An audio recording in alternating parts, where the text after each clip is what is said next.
couple things just sort of about me and how this kind of all started. Like most people, I believed in God and kind of was like, just kind of went to church and did the thing. And it wasn't until I turned 40 and my husband and I bought a business from some people that were not very, had ill intent, and which proceeded for us to go through a period of 3 years of just, I call it like the wilderness experience. I mean, it was just sheer hell. It was just this good versus evil war, and it was just awful. But I just, from very early on, my husband and I just decided to turn over to the Lord. And so we just everything, one thing after another, and we just kind of, it was sort of like God was just getting rid of everything in me that was not good, that was of the world, or just whatever shouldn't belong in my heart. And he just transformed me. And then sort of towards the end of that third year, I was going through the Lenten season, and I really decided, I was like, I'm going to really do this right. Like, I'm really going to really do prayer time in the morning and really try to honor God in this. And I had heard about people trying to pray in tongues, and I would try, and it would be like I call myself like the monkey mind. It would just go all over the place, and I was like, I can't do this. And so after my prayer time one morning, I would do my prayer time, and then I'd hop on the Nordic track. That's that cross-country ski machine. And so I was doing that, and I just had this compulsion to sing. I was going like, fa la say to Allah me fa sa. And I was like, what the heck? But I'm just still going on and it was just this weird thing because I just had, I couldn't control it. And it was just and it just got stronger and stronger and stronger. And before I could tell, it was like something was pulling me up. And all of a sudden I was surrounded by this white light, this incredible white light. And I was singing with the angels. I don't know if you guys have heard about some of these experiences. Sometimes they call them like a open heaven experience or what. But what the Lord later told me was that he brought me up to the intercessional plane, to the choral of angels. And, it's just amazing. I mean, I just had tears when you get in the presence of, the Holy Spirit, like some of you guys, and these tears were just pouring down my face. And it was the most glorious thing. And then after about 15 minutes, one of my sons opened the door, Mom, you take us to the bus stop. And I was like, okay. And I was like, hey, did you guys hear anything? And they were like, no. And so I was just kind of, and what was weird is I couldn't explain this joy in my heart. This was just such a weird experience. I'd never experienced anything like that. And so my husband, who has been my best mentor, who tells me I'm crazy and doesn't believe anything, so he's been the biggest skeptic. He was like, I know you think that happened to you, but you just had low blood sugar. You hadn't eaten breakfast. I was like, no. Serious, this really happened. And I just was and so it was really funny. Oh, and I'm sorry, before this happened, I had really been getting to the point where I was like, okay, God, I'm kind of thinking you're real. I'm seeing all this good stuff happen. The more I turn my life over to you, the more that I do good. And I was starting to sit back. I was like, but are you really real? Are you real? And I was just and so he gave me that experience. And so anyway, I sat there for about a day or so, and nobody was giving me any feedback whatsoever, except my sweet mommy, who just loved me unconditionally, even if I was crazy. She just was like, oh, honey, that's so sweet. She was awesome.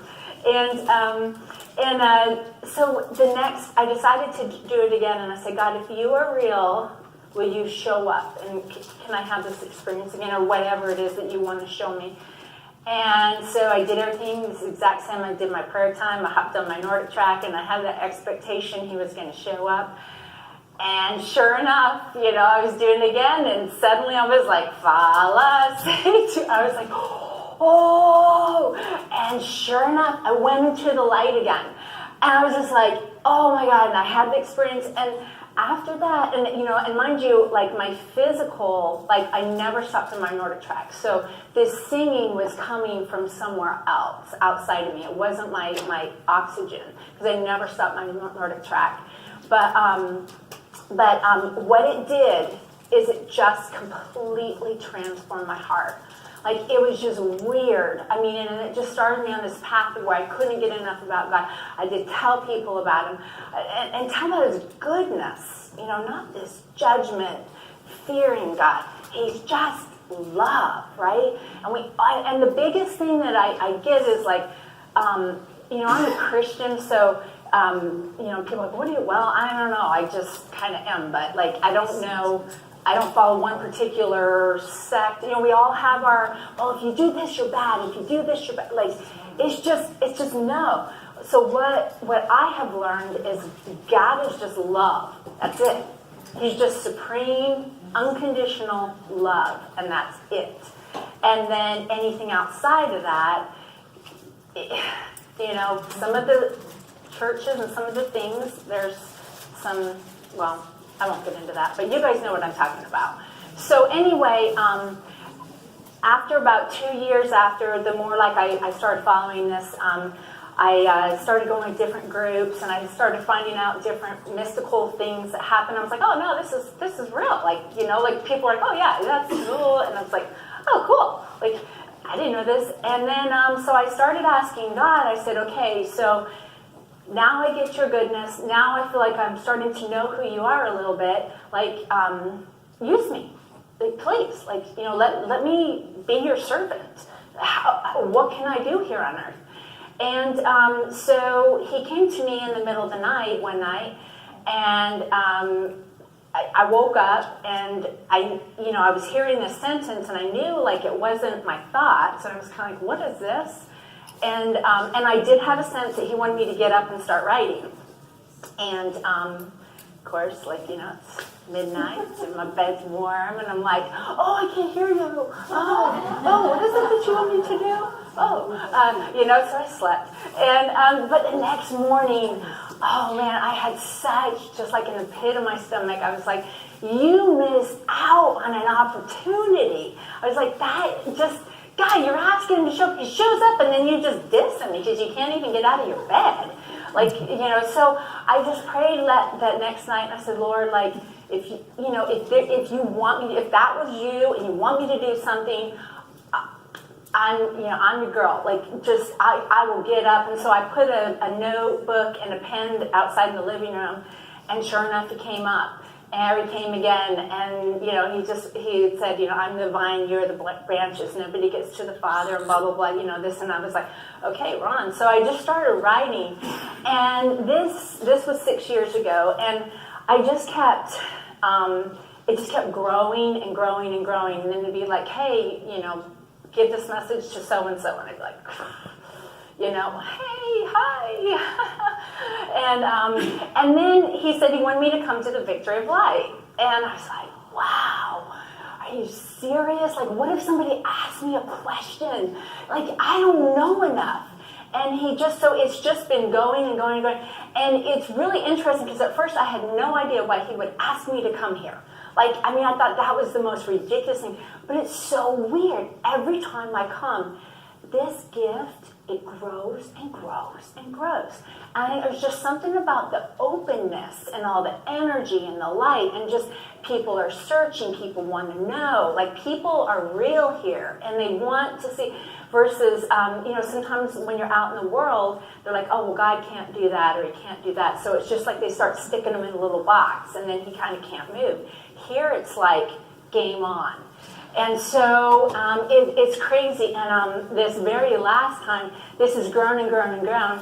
And the very last time, he just spoke right through me. It was really cold. My eyes were open. Some of you guys were here, and I was like, whoa, man, this is real. This is awesome. So anyway, so that's what you're coming here to see, in case you didn't know. And it's weird. Since I've been doing this so much, it's kind of like Wendy never goes away. It's kind of like she goes into a glass room and she's still commenting the whole time. Like she'll be like, you can't say that, you know, you're gonna, I mean, it's like it never stops. And then it took me a while, and when I look back, I see why like I had to first write, because at first I was just taking dictation, you know, no expectation, and then it grew and grew and grew, and I got more and more confident that it was him coming out of me, and kind of letting go and letting him do his thing. The more it increased and increased. So anyway, it was funny. A friend of mine was like, she was like. Or actually, a friend of hers was saying, you know, what's Wendy doing, and what she's going to book a presentation, and like, so what's she going to talk about? And she was like, I don't know, Lord's going to talk. She's like, well, but like, why would she do that? Like, what, you know, and what's he going to talk about? And she was like, I don't know.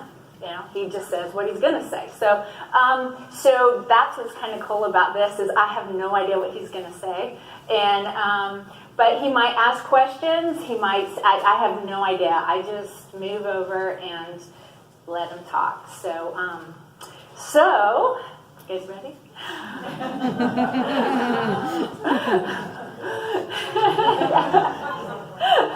Okay, so, the thing that he likes us to do is, and you can say it or not or whatever you want, is he likes to start off with the Lord's Prayer.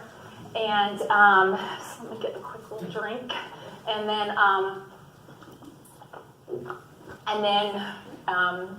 so we'll all say the Lord's Prayer, and then he'll probably start talking. So, or I think he will. I hope he will. I know it's really stupid. This is gonna get like really awkward. No, okay, is everybody ready?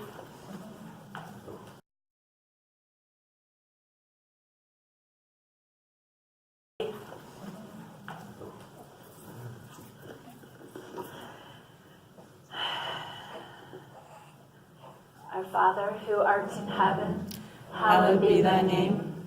Thy kingdom come, thy will be done, on earth as it is in heaven. Give us this day our daily bread, and forgive us our trespasses, as we forgive those who trespass against us. And lead us not into temptation, but deliver us from evil. For thine is the kingdom, the power, and the glory, now and forever. Amen.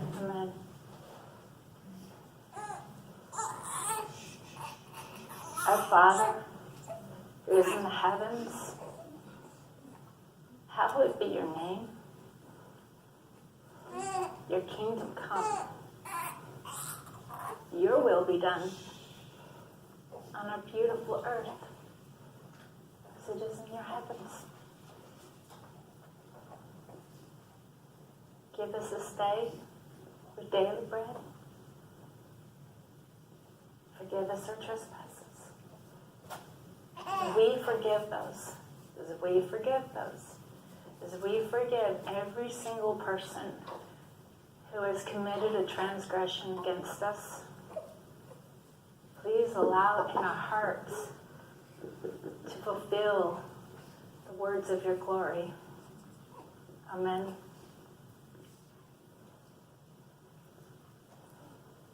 My children, thank you for coming today. Thank you. Please know this.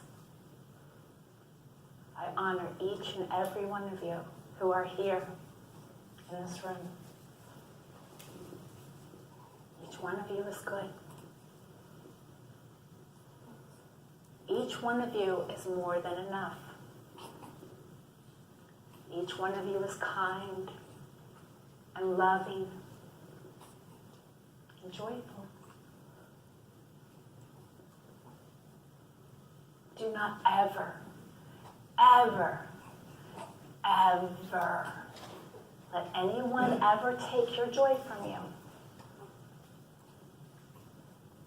I love you more than you could ever imagine. Love. So So please, you see my sweet sister? She's good. She's kind. She's loving. Do you know what I like best about you? I love your heart. Your heart always weeps for another. But do you know where that comes from? It comes from your brokenness within. And guess what? It's okay. You've been trampled on most of your life by those who couldn't see the value in you. They couldn't see what the goodness that you had to offer. So what did they do? They chose to abuse you. They chose to humiliate you. They chose to take away your protectors so that they could single you off and get you to fear them. So what I'd like to do right now is this. Is take that identity away from you. Do you think it's time? That's why you're here today, is it not? Can you please stand up?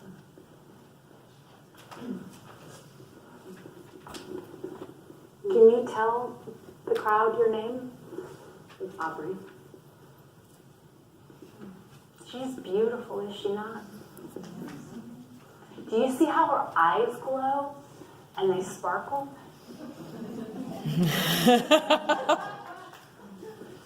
And even though they're tear-stained right now, please know this.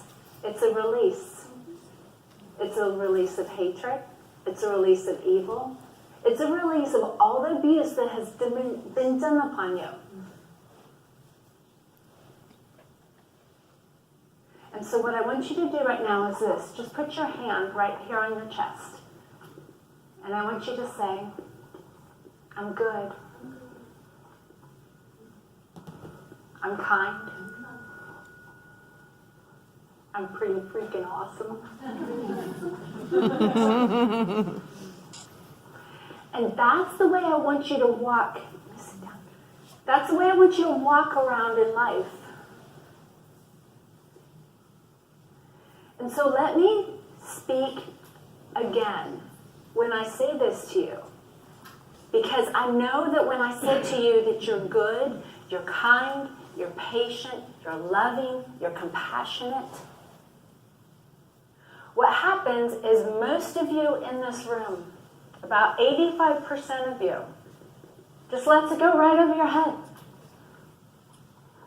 You're like, yeah, whatever. But no. If you took on that identity and you said, I'm good, the Lord said I'm good, then you would be in fellowship and likeness with me. Because every decision that you made would come from that particular posture of heart.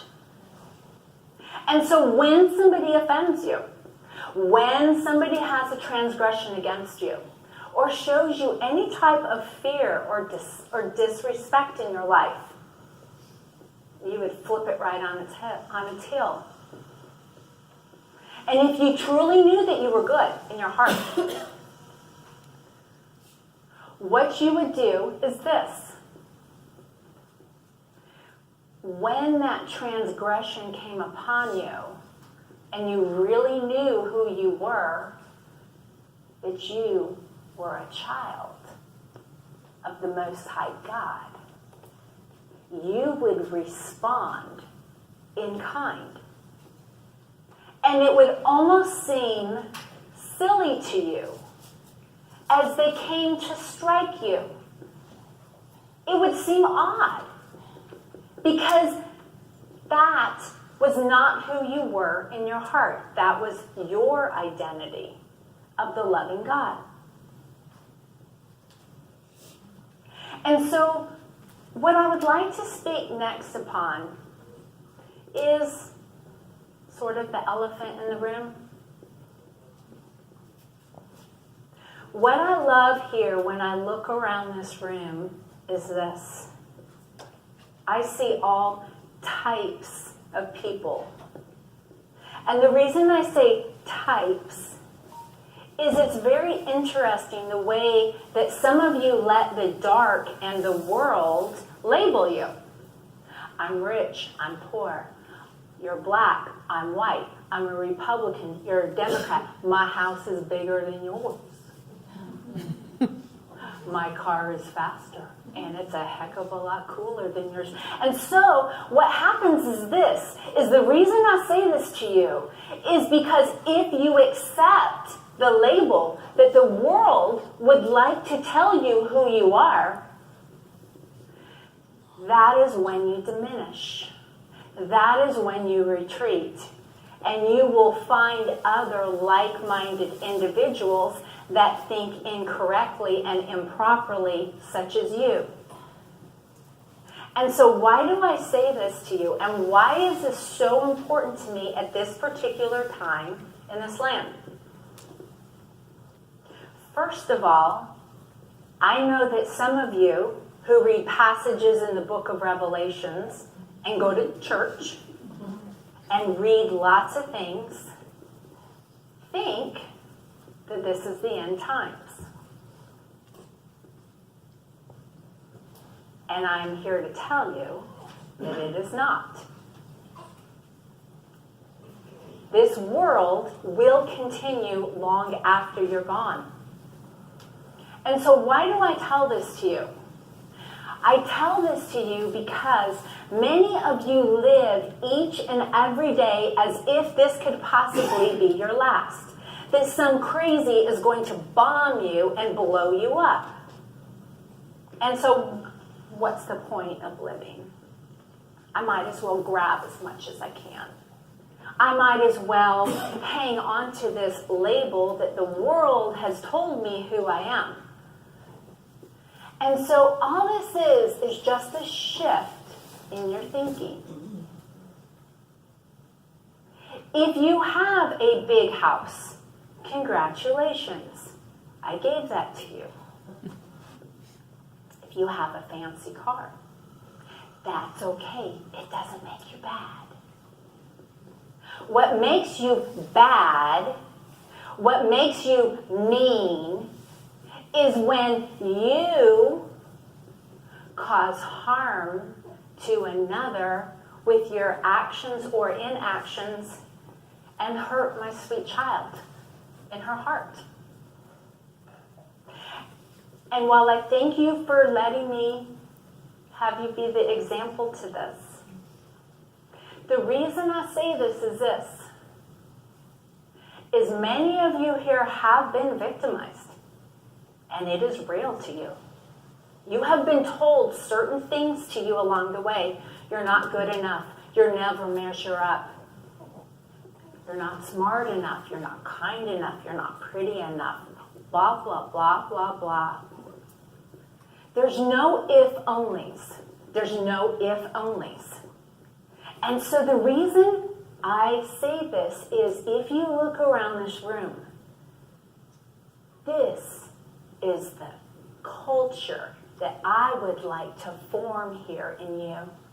If I can get each one of you to believe that you are a child of the Most High God, and you took on that identity, and you believed that in your heart, then what would happen the next time somebody came to you and attempted to slap a label on you that in essence said that you are never good enough and you will never measure up and you cannot be here in my space because I am better than you. The next time that came upon you, you would turn it right on its heel and you would say, I'm a child of the Most High God. I don't understand what you're even talking about. You see, love begets more love. Hatred grows into a fiery mess that just destroys. And it can gain steam and steam and steam and blow up into a massive furnace of destruction. Many of you have seen this in families, in jobs, in all kinds of things. And so all it takes is one. That's it. It just takes one to flip the cart around and head to the glory. And so how do you do that? Let's look at Jesus' example on the cross. The Jews did not crucify Jesus. It was the hatred of those who were in charge. Not every Jewish person felt that way. Because if they did, the disciples would not have continued on his mission. They were Jews. And so this is why I say to you, don't ever slap labels on people. All Republicans aren't bad. All Democrats are not bad. All liberals are not bad. All activists are not bad. All Christians are not bad. All atheists are not bad. And so I said to you, all atheists aren't bad. And some of you went, oh, I think he misspoke. I know exactly what I'm saying in that comment. And so what would I mean by that? All atheists aren't bad. You see, I don't believe in the word bad. I only believe in the word good.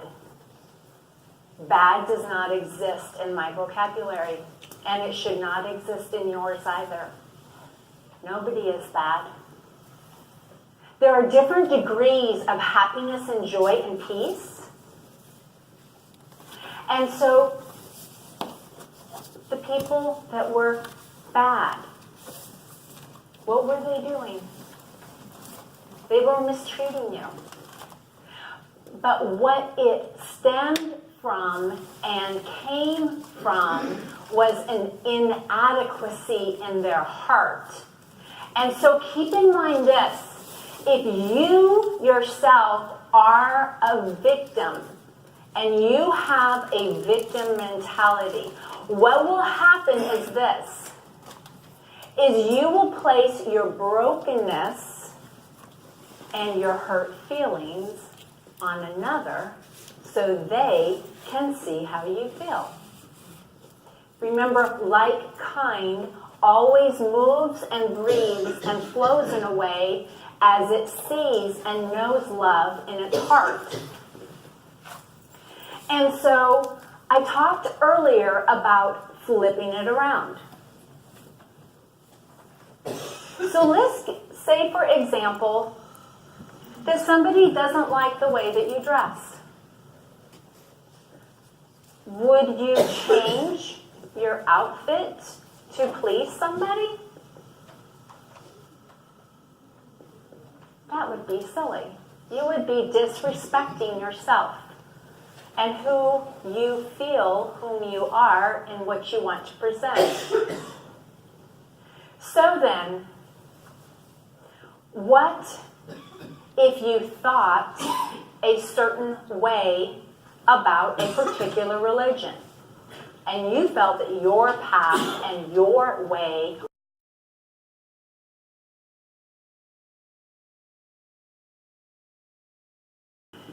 then that would make you judge and jury, right? And you would be attempting to play God. And that would be a mistake on your part, because only I play God. And I think that I do a pretty fine job all by myself. And so I've told you what not to do and why. But what I'd next like to do is to tell you what you should do and the way you should live if you would like to receive peace and love and joy in your heart. Please know this. Your mind will affect the way that you move and you breathe and you flow. And so if your mind is continually telling you, you're not worthy, you're never good enough, or, wow, you disappoint me. I thought you were better than that. Then how could you reflect the divine nature of the loving God? You could not. So this is what you need to do if you would like to play God in a good way that reflects the divine nature of love.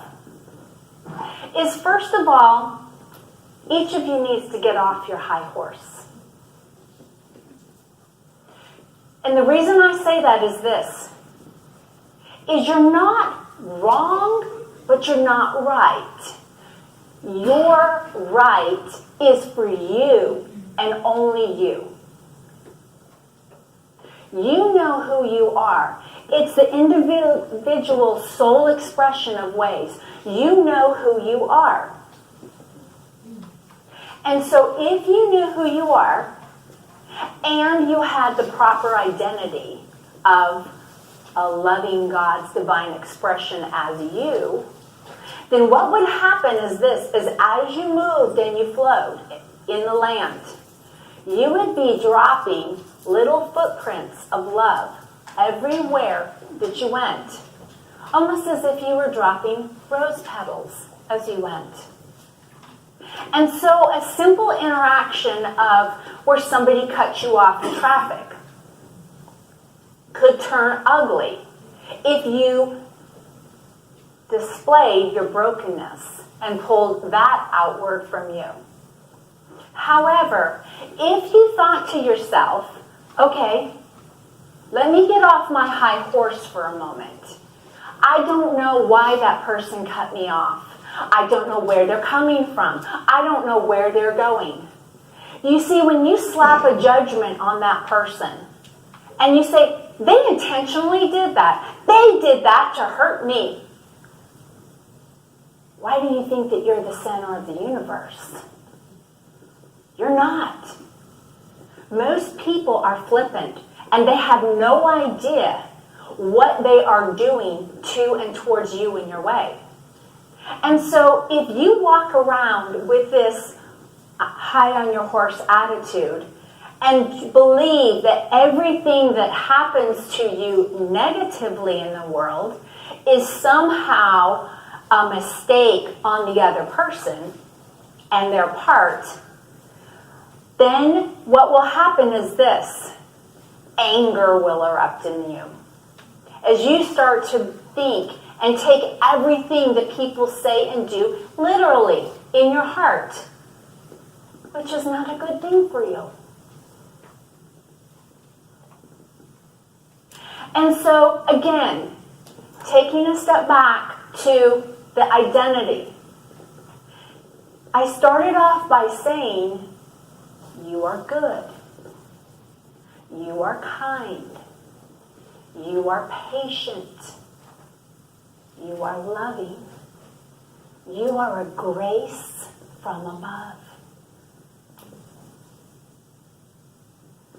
And if you walked around with that in your heart, how could that be a reflection of love? And so when that person came and entered your path and disrupted the way that you were going, if you could take a step back and say, I love you. I honor you. I respect the path that you walk. It is different than mine.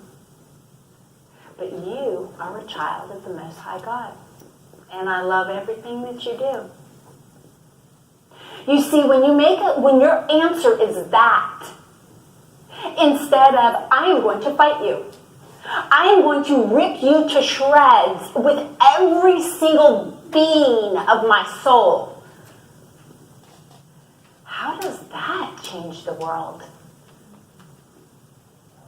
You see, again, love begets more love.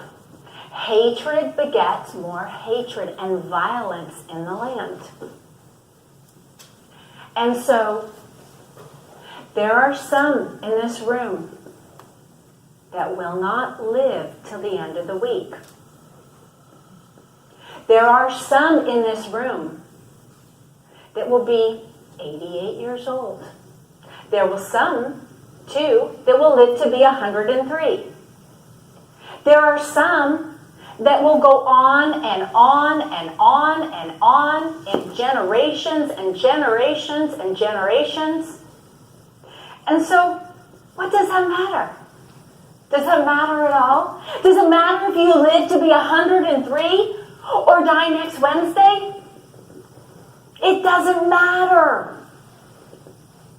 Time is not real. The only thing that is real in this moment that you can control is your perception of the reality of love. And while I know some of you have heard this now for the first time, and others of you are like, duh, yeah, I know that. Please know this. The end is the beginning of love. So do not fear death. The death is the rebirth of the soul. You simply lay down your life and you come into my heart and you grab a hold of the eternal youth of your soul. And so why is it so important to me and why is it imperative to me that each one of you changes your identity from anything other than the pure grace of my love? You see, it's possible to live heaven here on earth. It's up to you and your perception of how you wish to live your life in this world. Heaven can be here, or it can be a hereafter world in this life. But it's up to you. Do you want to live here with peace and love and joy? Or do you want to live here with strife? It's up to you. And so I mentioned earlier that it only takes one to get the ball rolling. And to change all the hurts from the past. So that generation after generation after generation doesn't continue with all the hurts from your past. It's time to break it, to flip it right on its head, and to turn it to love. And so it can take a lifetime of learning, or it can take 5 minutes in your soul. It's all up to you.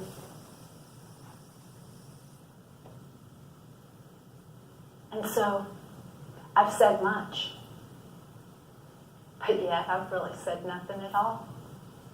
Nothing that any of you haven't heard here before. And so what's the difference between now and all those times long ago where I have been talking to you through other mouthpieces in this land? And think to yourself, and I don't mean to berate any of you, please give yourself grace. on this journey. Give yourself plenty of grace. There's room to grow in your heart. But please know that the supreme perfection of love can happen at any point in this life. It's up to you. Do you want to contribute to the hatred and the anger and all the deceit in this land? Or do you want to flip it right on its head and be my true ambassador of love? It's up to you. And so think about this. When you leave here today and that person cuts you off in traffic and you get that nasty email and the nasty phone call and your spouse yells at you, your child yells at you, before you go, wah! And display your brokenness upon them, please stop and reflect and think about who you are in my love. Each and every one of you is a unique expression of love. I created each one of you with unique talents and treasure and characteristics. No one is better than the other. You are all supreme in my heart. And so please know that if your gift is wealth, if your gift is the ability to work with your hands, if your ability is to think with your mind or create art or whatever it is, please know I designed each and every one of you with specific talents and treasures and abilities. I handcrafted each one of you. You are all my divine nature of love. And so know this. Each one of you is perfect. And each one of you is broken. And so when you leave here, I want you to really consider and think to yourself, what is the identity I wish to project? Do I want to project my brokenness? Or do I want to project my supreme nature of love? I'm a child of God Most High. He loves me more than I could ever imagine.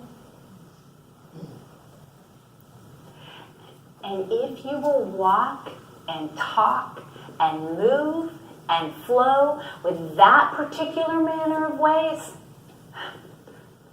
watch how you change the world. It only takes one. It takes one. That's it. It only takes one who truly knows the real reason for this game. This is called my great game of love. And the end result is this. Is all the trials and the tribulations that you think have destroyed you is what has turned and trimmed the thorns off of you. It depends on how you have let it enter your soul as to whether it was your foe or your friend. And so again, when somebody reacts to you in a negative manner of ways, you need to take a step back and think to yourself, wow, I'm a child of the Most High God. I'm not a victim. I'm kind, I'm compassionate, I'm loving, I'm good. Instead of, if you respond out of your brokenness and you hurt them back, then what you have done is you have contributed to the universe of wrongs in this life, which has resulted in a mass grave in your land. And so think to yourselves.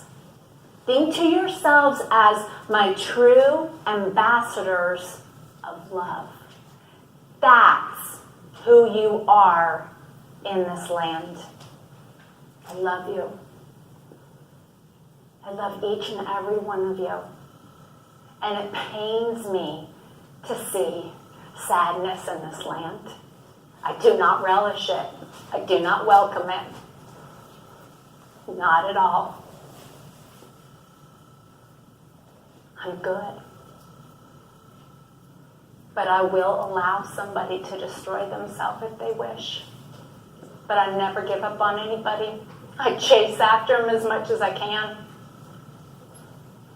And I hope you, when you see people that are broken, when you see people that are ravaging themselves through addictions or whatever it is,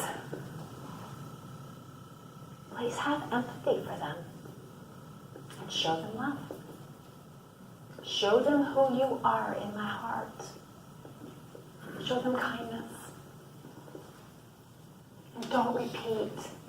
Do not repeat of their wrongs. I love you. Thank you for being my ambassadors of love. And remember, if you will it, if you will it, if you will it, it will come. It will come. If you ask for it, if you seek for it, you will find it. And so just be careful about what it is that you search for in this life. Whatever it should be to build up another in love. And by doing that, you will receive much more blessings in life. I love you. Time now to go. Amen.